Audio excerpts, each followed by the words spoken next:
Yay.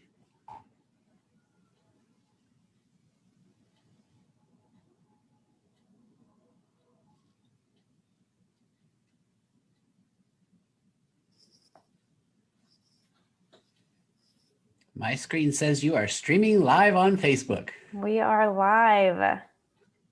Awesome. Okay. So today I have a very special guest with me, and you are going to want to hear every word that he has to say. It's going to be a super important conversation. For those of you who I have not yet had the chance to meet, I am Leah Wilson, Executive Director of Stand for Health Freedom, and I have the honor of interviewing Dr. Paul Thomas. He is a pediatric specialist that has also helped over 1,000 patients wean off of a wide range of opiate addictions.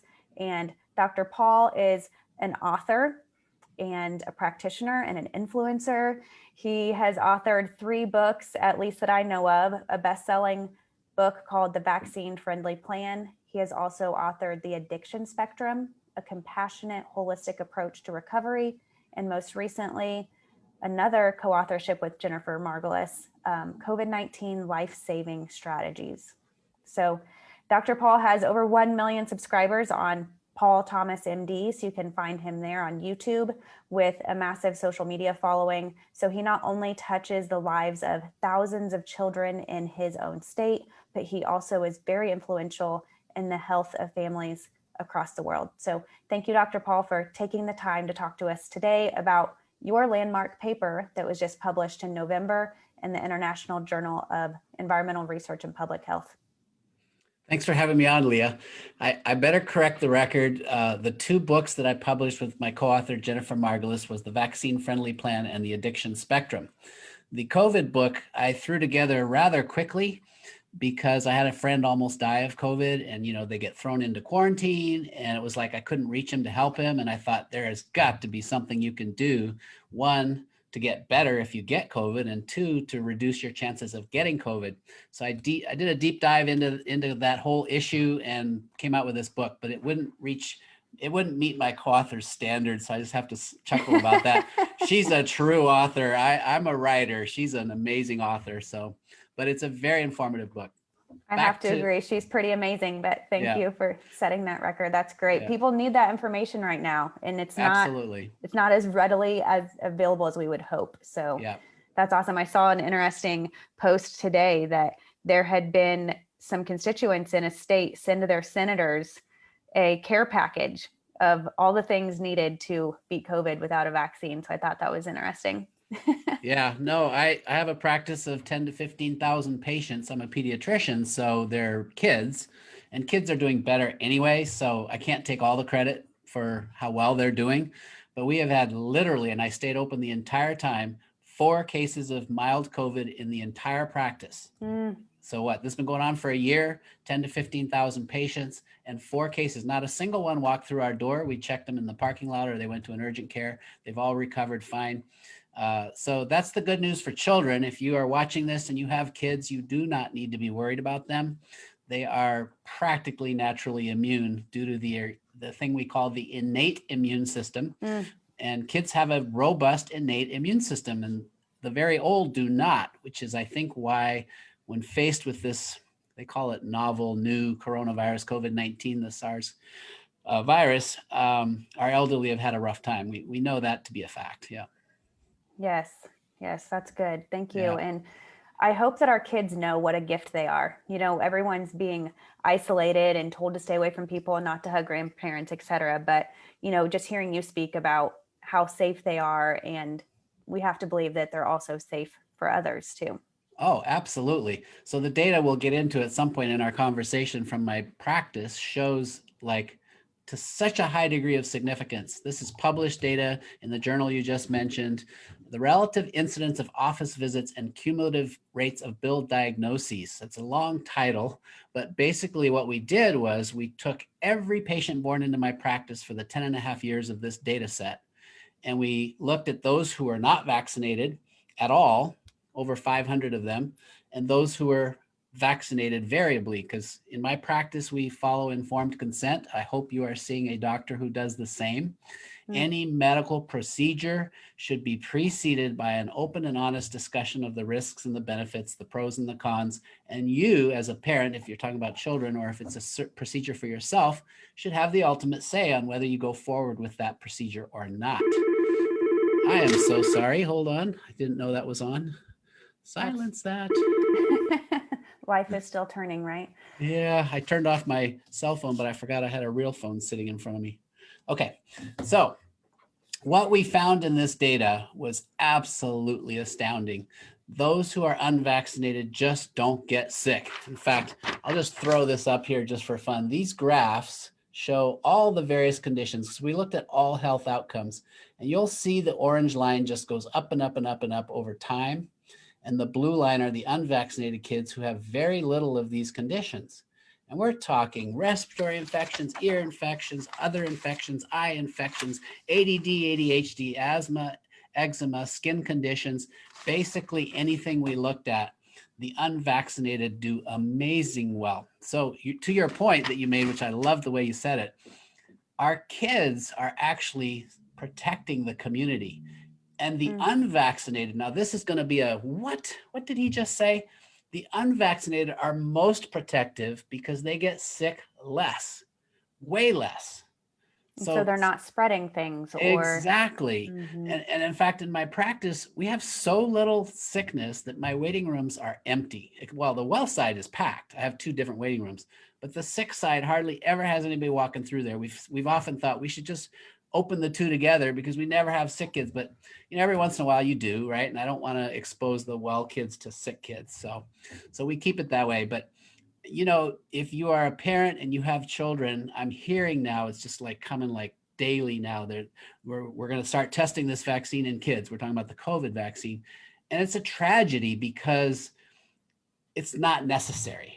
Right? The unknown risks, and let's face it, folks, we don't have long-term data, period. It just doesn't exist. It hasn't even been tested in kids, but even if it gets tested in kids, we got to wait years to see what kind of autoimmune problems develop, because they will. We know these mRNA vaccines in particular are very likely to cause autoimmune issues, if not even worse things, all the way to death. Anaphylaxis has been documented multiple times, and this hemorrhage thing that can happen. I mean, it's just, why, if you're a parent, why would you risk an experimental vaccine that can alter your DNA and turn your body into a manufacturer of spike proteins so your immune system's now having to fight a fake disease that you've sort of created, if you want to just think of it simplistically, when kids don't have a problem with this virus anyway? Coronaviruses have been around. It is wintertime, right? And so in my office, every winter, we used to see lots and lots of sick kids. I will say this year, we're seeing very little. Now, this is partly because Oregon has been very strict with quarantine. And I think it's partly because my population is less and less vaccinated, healthier and healthier over the years. And we also do one thing that's in my book about COVID. I mentioned a number of things that I think are really important. But vitamin D, if you had to take one supplement that will boost your natural immune system and help you fight COVID, vitamin D is it. I mean, there's several others, but if you're low in vitamin D, and if you're not supplementing, you're low. If you want to prove it to yourself, go get your level checked. Don't go for normal, go for high normal, because the normal curves for levels for vitamin D are in the standard population who are all deficient. So for optimal vitamin D levels, you need to be in the high range of normal, and that will give you a measure of protection for sure. And you bring up a few interesting points there. One of them is the first question with any medical intervention, medical device, product, what have you, is it necessary? Isn't that right? A part of informed consent is to say, okay, where are we if we don't intervene? Is an intervention necessary? And so looking at our children and the rush to get them into these vaccine experiments, and now we're seeing headlines that the goal is to get the vaccine available to them before the next school year. So parents need to be armed with that question of, first and foremost, is it necessary? And are there other ways? Is the other question you brought up, or answer you brought up, are there other ways to approach this with less risks? So yes. I know that we often turn to the vaccine because it's the foundation of pediatric healthcare, but your research helps us assess whether we should turn to the vaccine so quickly? Is there an overall effect on a child if that is the foundation of that child's care? Right. So I'm always sort of hated by the anti-vaxxers because I do vaccinate in my office. Not right at the moment. I'm not doing any medical care. We'll get into that, but until I had my little issue with the board, which we'll discuss, we vaccinate. We do it by informed consent, and so we don't have a ton of vaccines. Generally, it's only one at a time and more slowly, and put off the ones that make no sense, like hepatitis B for newborns or infants whose mothers don't have hepatitis B. They have zero risk of getting hepatitis B. We could go on and on, right? So, but you bring up a good point. Is it necessary? Is it even needed? Is it even wise? And so you don't know how to answer that if you don't have good data. And the problem with vaccine studies is they're kind of like tobacco science studies. Back in the 30s, 40s, 50s, people were smoking tobacco thinking it was safe, it would help you relax. They were putting in the military rations. All the movie stars were smoking on screen. This is a wonderful thing. Of course, we now know tobacco is the leading cause or one of the leading causes of cancer and heart disease and all sorts of problems. But back then, Leah, let's do a tobacco science experiment on smoking. You smoke a pack a day for the next week. I'm going to smoke 2 packs a day, and we'll see who dies. Oh, neither of us died, so cigarettes are safe. Okay. Only short-term matters, right? I mean, it's just immediate results. So that's what they've done with vaccine science. You take one vaccine at a time. You only study it for a few days or a few weeks or a few months, rarely for years. Rarely do they even use normal saline placebos. They use some other toxic ingredient so that they can say, well, the side effects matched the placebo, so it's no problem, when actually both were a problem because of what's in the vaccine. But we don't have any, or we didn't until just recently, my study being the largest real world data study, we had nothing comparing the entire schedule to unvaccinated, right? So my career, I came out a pediatrician at Dartmouth Medical School, pediatric residency in California, and I believed vaccines was the most important thing I could do. And I had to sort of, by observation, realize over time, my vaccinated kids aren't doing very well. And then I was just blessed with this opportunity of being open-minded to have a bunch of parents who weren't vaccinating, and they're going, but my patients are healthy. And I'm going, oh, I don't think this is smart. Right? I just didn't, it's a paradigm shift, right? I was trained to believe vaccines are the best thing I could do to prevent your child from getting sick. But I start seeing in front of my eyes something different. So this study that we just got published in a peer-reviewed journal really is a large enough sample size of real world data that shows that the greater your vaccination, the greater your health problems. So when you're comparing the entire schedule to unvaxxed, it jumps right out at you.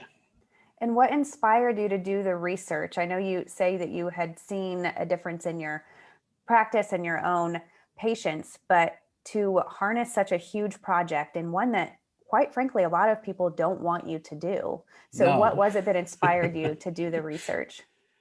Well,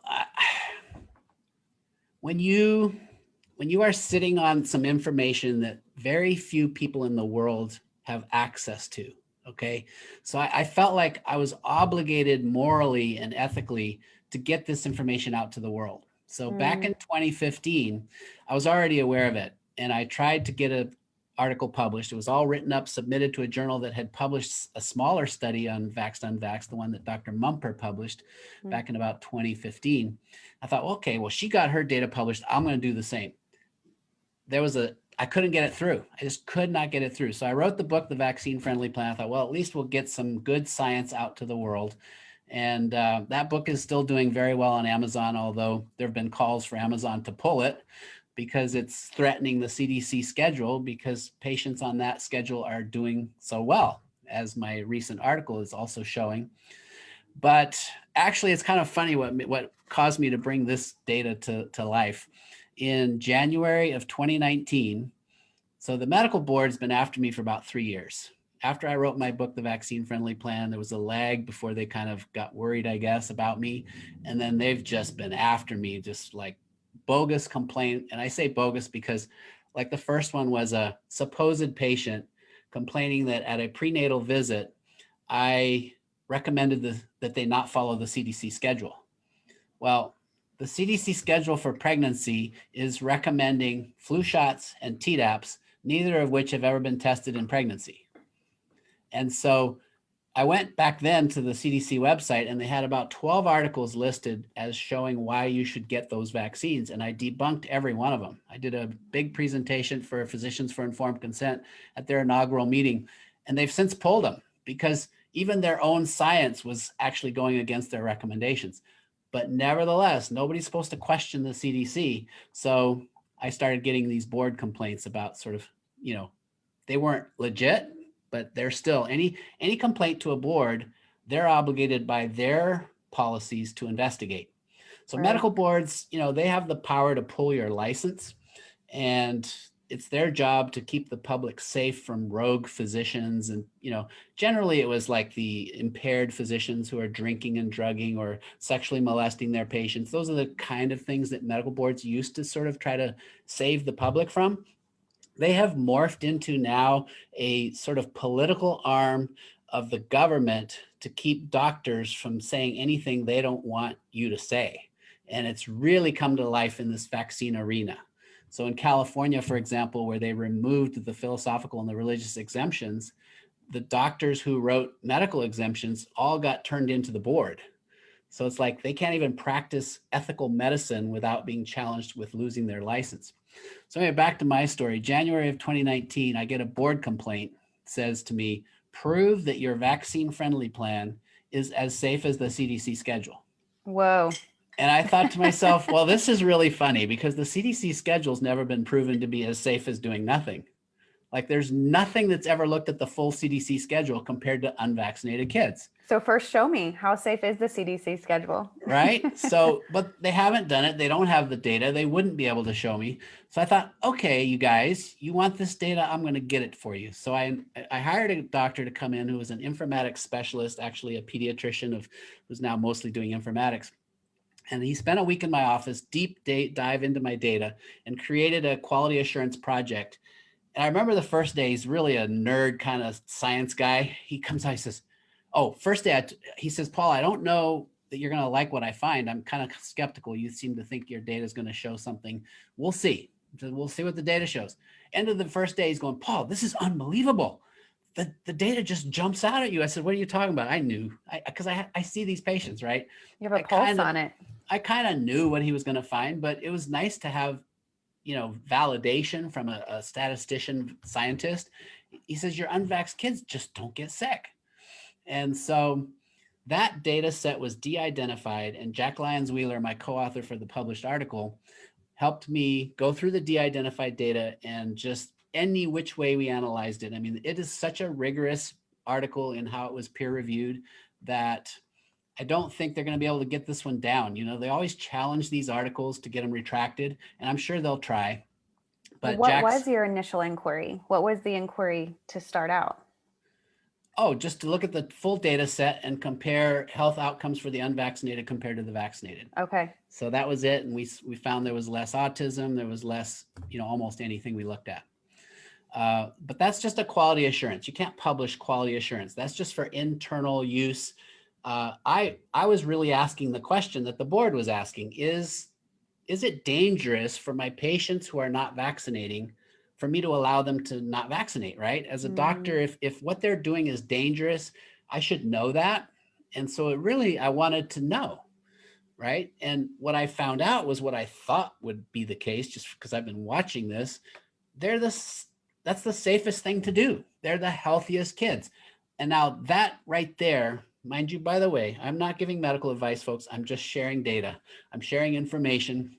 So because 5 days after this article was published, so the journal says it was published November 22nd, but it wasn't available until the 29th of November online. First time you could get access to it. 5 days later, the Oregon Medical Board had an emergency meeting and yanked my license. So I was suspended on an emergency basis for being a danger to society, a public health threat. Now, mind you, a couple of weeks before their emergency meeting, they had just sent another board complaint asking me to show them how my book had done as far as sales and any profits and relationships I might have had with any supplement companies. Now, what does that have to do with anything, right? So they're ongoing investigating with just throwing out more and more things to keep me spinning my wheels and on my heels, so to speak. And then they have to have an emergency meeting. The only explanation was this article was published. If they can't discredit the science, discredit the author. So this was done with Andrew Wakefield. Most people have heard of Andy Wakefield way back 1999 when he wrote a very well done little case study report on MMR and its effect on the GI tract. And he, in that particular article, he made the comment that we need to study this more. There might be a link between MMR and autism. Whoa, well, they spent about 10 years crucifying him until they yanked his license. Now there's a term being wakefielded. So the medical profession, a lot of doctors are afraid to speak up because of being wakefielded, and it's happening around the country, around the world. If you speak up about vaccine injury, then you're in danger. Or if you expose the fact that there's a problem with our vaccine program, you're in danger. So you mentioned that you wanted to dig into this just to settle your own within yourself, your own mind, that this is not reckless to have unvaccinated children attending schools, being around their grandparents, etc. But the common belief system is that the only responsible thing to do is to vaccinate. So what do you say to those people that are fearful of their children being in a room with an unvaccinated child? Well, I would just say this. Your belief that you're in danger is totally misplaced. So think of it on two different levels. The unvaccinated kids will rarely be sick. So they will rarely be transmitting any illness to your vaccinated child. Secondly, your child's vaccinated. So if your belief is that that vaccine is helping you, and I'm not anti-vaccine, vaccines do generally help you, some a little, some a lot, for that thing for which you're vaccinating, right? So if you believe your vaccine is helping your child, then if that disease for which you're vaccinated is what you're worried about, they're already protected, right? So on both levels, unvaccinated kids are less likely to expose you to anything, and you're protected. And what did your study show you about the vaccine targeted illnesses? So within your practice, you have some unvaccinated families. Did you find that there was a big difference in the vaccine targeted illnesses and those rates? For most things, no. We did have a little bit of chickenpox and a little bit of whooping cough, more than you saw in the vaccinated population. So you would say that, yeah, we know the chickenpox vaccine has done a pretty good job of getting rid of most chickenpox. Unfortunately, most people don't know what I'm about to say. We have more deaths from shingles, which is the late effects of having been given the vaccine or having had chickenpox, than we ever had deaths from chickenpox itself. So we had a basically harmless childhood disease. I had chickenpox as a kid. You're young enough, you may not have, but I had them twice actually, which is an did anomaly. You? Yes. That is rare. Well, you and I are protected naturally, and we're probably, who knows if we're more or less likely to get shingles, but it's sort of a non-issue, honestly, because the vaccinated people are getting shingles just as much, if not more, and dying more. We have more deaths from shingles than we ever had before. But it worked. I mean, the vaccine worked. So if your child is vaccinated for chickenpox and you're afraid of chickenpox, you don't need to be. They're protected. So if that unvaxxed kid who's slightly greater risk of getting chickenpox, and it's only slight because chickenpox is almost eradicated in this country. I mean, I really see if a handful a year, whereas we used to see hundreds of cases of chickenpox back before the vaccine in 1995. So we did see a little bit of increase in chickenpox, a little bit of increase in whooping cough. The interesting thing about whooping cough, though, this country has over 20,000 cases a year, every year, of pertussis, whooping cough, despite aggressive vaccination of all children at 2 months, 4 months, 6 months, 18 months, 4 to 6 years, and boosters every 5 years after that. And still, we have 20,000 plus cases per year. Why? The vaccine isn't working very well at all. It's barely helpful, my opinion, because it's mostly the vaccinated who are getting pertussis. When you see outbreaks, it's often in fully vaccinated communities. And when you're vaccinated for the whooping cough, the pertussis, you can still shed the virus. So actually, I think it's our vaccinated people who are probably putting the unvaccinated in danger in the case of the whooping cough, because they can get a mild illness and spread it to the unvaxxed. But anyway, no deaths. I had one infant get whooping cough and did fine. Whooping cough is a potentially deadly illness for infants. But how many babies are dying in the US every year from whooping cough? On average, it's 4 or 5 a year. And that's how many births do we have in the US? About 4 million. So your chance of death from whooping cough is about 1 in a million. Some parents would say, I don't want to take even that chance. And so they get the vaccine. And that's why in my book, The Vaccine Friendly Plan, we talk about that. That's a reasonable choice if that's your philosophy, that you're more scared of that 1 in a million than you are. A lot of my parents will go, I don't want to inject aluminum. They know aluminum is a neurotoxin. They know aluminum triggers autoimmunity. No, I'm not going to chance. So you see there's risk benefit, and how you weigh those risks and benefits will alter how you decide to go.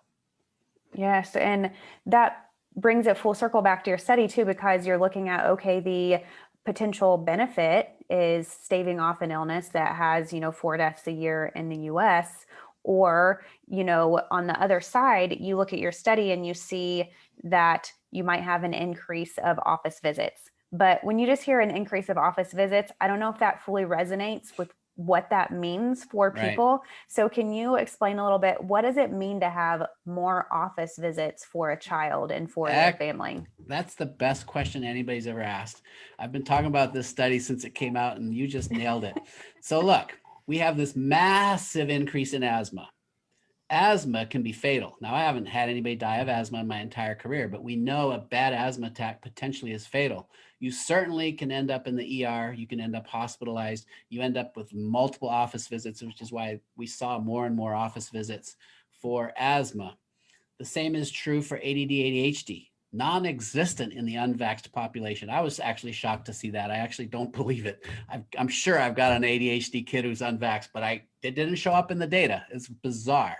Could leave the data what it is, right? The data is set, it's like, but clearly the more vaccinated you are, the more ADD, ADHD. So what is ADD, ADHD? Attention deficit hyperactivity disorder, or just attention deficit disorder. These are kids in the severe situations who really, really struggle with learning. So they're so unable to focus and learn that they need medication, right? I mean, and the pharmaceuticals in most cases help, but you're just messing with brain chemistry. They're still struggling. And in the very severe cases, you get into adolescence, and now you have an increased risk of suicide, depression, anxiety.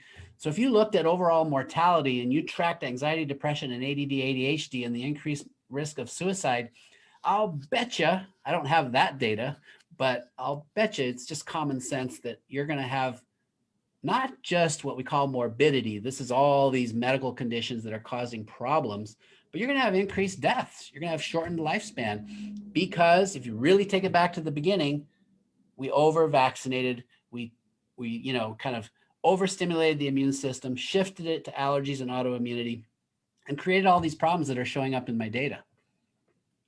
Yes. And it's, a child being brought into a doctor's office. I don't know what you're seeing with the children who have these issues multiple times a month, maybe, that it's more time, and it's tasking on the parents' resources and the family the emotional impact and suffering, and just experiencing a form of life that is not as ideal as it could be. Yeah.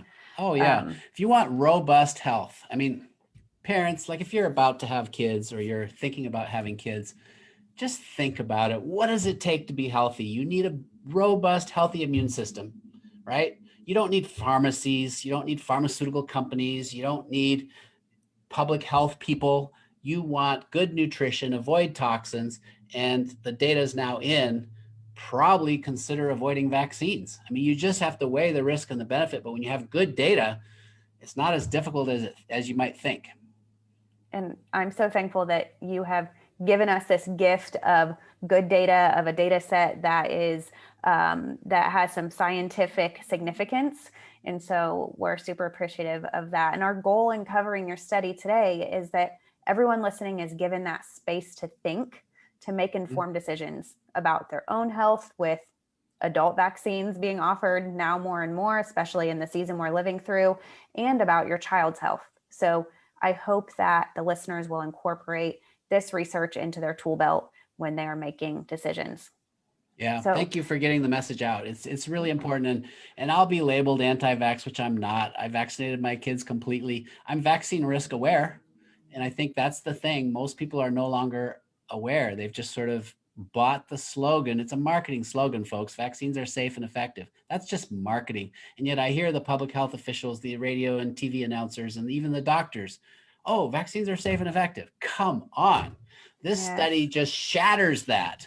That is just garbage. Vaccines are extraordinarily harmful.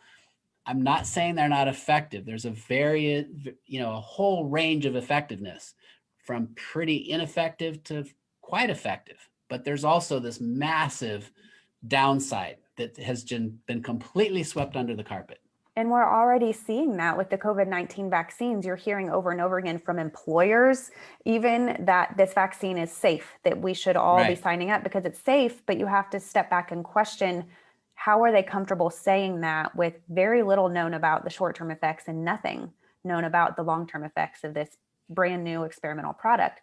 So I do want to circle back before we let you go. I don't want to take too much of your time, but circle back to where you are with your license. So has your license been revoked, or where are you at with that battle following the paper?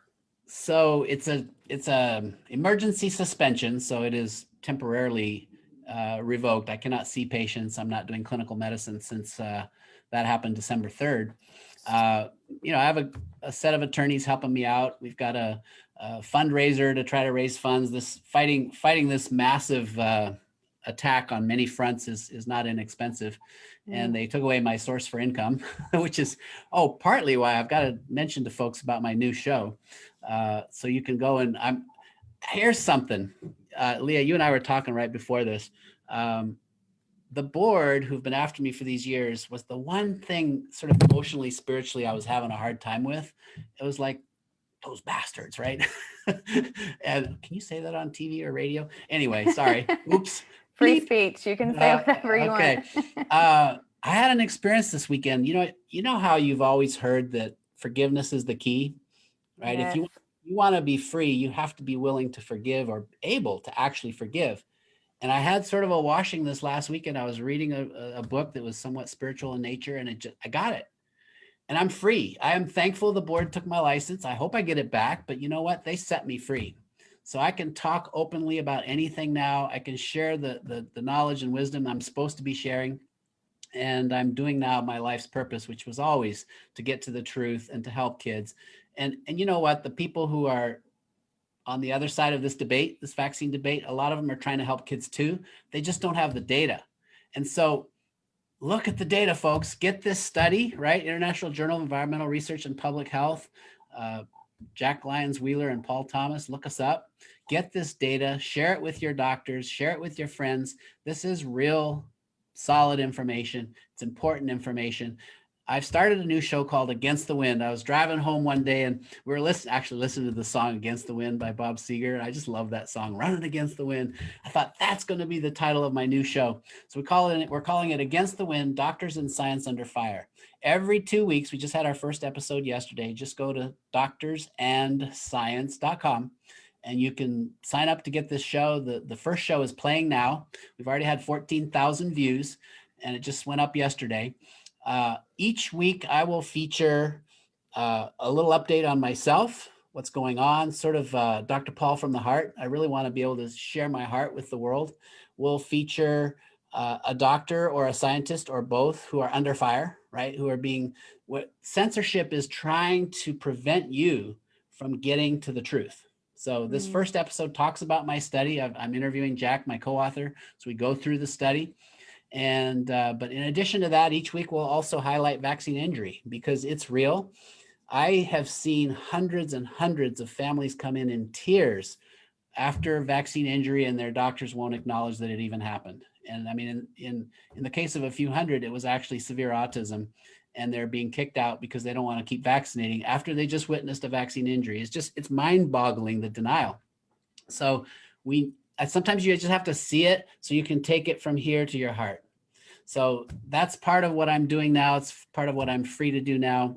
We've got a website. If you felt like donating, FTC, which stands for free to choose, dot drpaul.com is the website if you wish to donate to the legal fund. But just go to doctorsandscience.com. There's no charge. It's free. I'm just putting out information to the world. I'd love you to join us. Yes, I love that. And what you said makes about censorship in these boards and the bureaucracies keeping people from the truth is exactly why Dr. Paul's story is important for every single listener, for every doctor, for every American. You know, that if we tolerate this type of censorship or silencing of those people bringing forth quality data, then there will be a detriment to us as a whole and to our access to what we need as families, as individuals. So what are you thinking and seeing with the type of precedent that I love hearing your freedom? And so I want to acknowledge that and honor that. But I also want people to hear from you what this means with the precedent that is being set with the type of investigation you're under. Well, doctors who are challenging the paradigm, right? Who are waking up to the fact that, look, we're destroying the immunity of our nation with all these vaccines, just massive over vaccination. They're under threat. You cannot effectively, no doctor can write a medical exemption without basically you're basically saying, come get me, right? And the board is in almost every state now. The boards are coming after the doctors who are writing medical exemptions. So it is a very brave doctor who risks their career. I mean, this is the thing early on when I had young kids and I started waking up to the fact that I think these vaccines are part of the problem. I didn't have the courage back then to say much because I had a lot of kids. So I had 3 biological and 6 adopted, and I'm supporting them. And I'm thinking, I can't risk my livelihood. What else would I do? Go wash dishes? I did wash dishes in high school. I mean, if you're a doctor, that's all you really know. I've been doing that for 35 years. Now I'm at a stage where I could be a little, call it reckless, if you will. On your motorcycle. Yeah, I did. I had a lovely motorcycle trip. When they closed the travel, I just went on a motorcycle trip. It was awesome. But no, to the doctors out there, we need more of us speaking out, right? Because I know there's a lot of doctors who are out there, and maybe you're listening and you're afraid. I get it. If you're super young and you've got a young family to support, be careful. It is true. The danger is real. But if you have any way to survive, maybe without your income, should they come after you, find the courage to speak out. As more and more of us speak out, they're gonna, it's just like pushing a boulder uphill. At some point, we're gonna reach the top, and it's gonna start rolling because it's the truth. You cannot hide the truth forever. And I actually think with this COVID rollout that's been done recklessly, frankly, ridiculously recklessly, it's just going to take a year or 2 or 3 of devastating side effects for people to wake up. But the sad part is, what percentage of the population will have already been destroyed as far as their immune systems, and God knows what else might come from these grand experiments. But I don't want harm to happen to anybody. But if that's what it takes to wake up the world, then it will have been for good, right? So I'm sending out a warning for you to just please think about the fact that your body was naturally made to be able to handle hundreds, if not thousands, of viruses. I mean, this idea that it's a war against a virus, no, your body is at balance with nature and has a whole system for dealing with it. If you put somebody in a bubble, they die when they later on get exposed. And this is something that we're doing with all this quarantine and masking. Is it's a sort of a little bit of a bubble. And so, I mean, it's good this year. We're keeping kids out of schools and out of each other's bubbles, so we're not seeing much illness. But you keep doing that for very long, and their immune system won't have the ability to have that cross awareness and reactivity that I think we get when we're just in our normal lives. We should be playing in the dirt. Yeah, that backlash is, once you defy nature, defy the natural course, Yeah. where does that get us? Yeah. So tell us what research you have on the horizon. What work do you have coming up?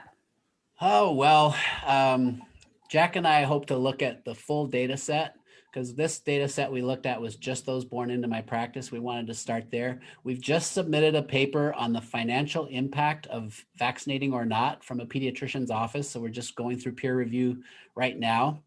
And what that's going to show, this, I used to deny it. So my patients would say, "Oh, Dr. Paul, you're just supported and trained by pharma." And I go, "Oh, no, I'm not. I'm an independent thinker."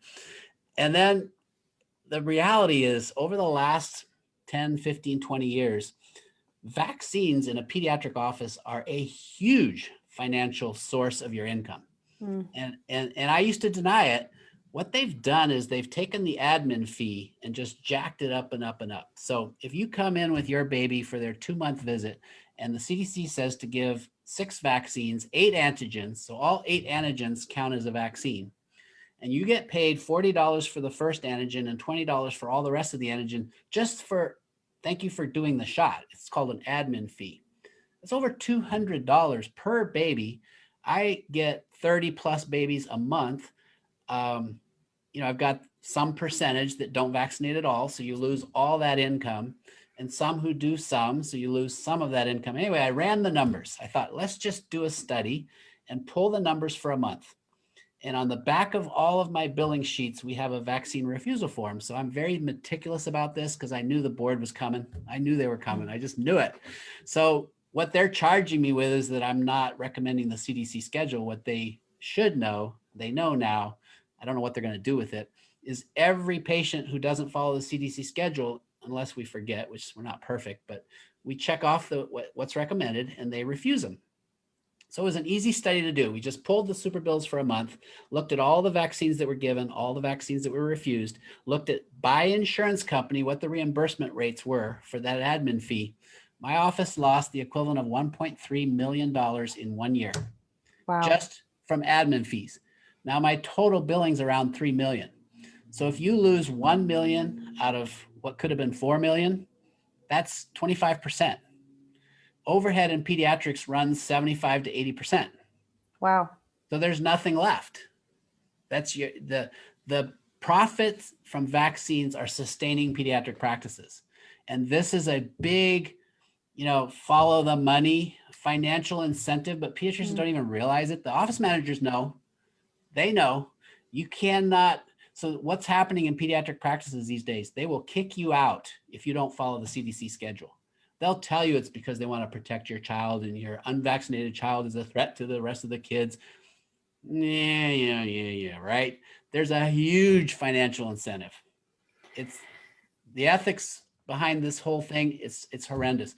I'm hearing now. I haven't investigated this personally, but I'm hearing for COVID, they're not charging anybody, and they're even paying people to get the vaccine. Well, did you see they're not charging anyone, they're actually paying people. However, Pfizer just released last week that they stand to make $15 billion this year off of their contracts. So we're all paying for it through federal contracts. Federal contracts, 15 billion, which Yeah. I think they said beats their blockbuster drug like out of the water from last year. Yeah. So it's just, there's no vaccine the typical vaccines makes about $1 billion a year. so people So think that it's free and it's all, yeah, for the good of humanity. However, it no. is your body and it is a, decision to be made. So that's Yeah, why they didn't race this race for COVID vaccines was not out of the goodness of these companies' hearts. This was a massive gold rush, but it only works if we can get people to be fearful and make them so scared that they line up for the vaccines, right? And they're being pretty successful at that, mostly because of censorship, right? So not letting the truth come out and then just fear mongering the cases that they keep reporting every day. I mean, I don't even watch the news anymore. It's always the same. More cases here. And now there's the variants, right? So we're going to have these little variants. Oh, we're going to need a new vaccine. So that you can just see it coming. There's going to be new COVID vaccines like they used to have new flu shots, and total effectiveness is not what they're measuring, folks. That the unvaccinated who had some COVID symptoms, be it say 100 people out of 15,000. So that means 14,900 had no problems doing nothing. Right. It's yeah, it's just how you play the numbers. It's COVID's real. fascinating. Yeah, COVID's real, folks. I'm not trying to minimize it. I had a friend almost die. You've probably had loved ones or people you know who may have died, but mostly the statistics are case identification with false positive PCRs. And so it drums up the fear. It's not necessary to be fearful if you're a healthy adult or a child. Right. And fear is no place, no posture No, from which to make a decision. it So harms your immune system. absolutely. I mean, the elderly, I feel so sorry for the folks who are in these retirement communities or homes and they're in quarantine away from their loved ones at the end of their lives. I might give up if I was in that point. It's like, well, what's the point? And so you already have health problems. You just let go. And then we wonder why there's this massive death in the very old. Right. The isolation is Isolation, loss of hope, fear, anxiety. It's too much and it's unnecessary. It's sad. So yes. trust your immune system, eat healthy, and think carefully about vaccines, and in particular, this experimental COVID vaccine that will be an ongoing experiment. And until we have years of data and we really get a sense of the extent of the autoimmunity, you really ought to be careful.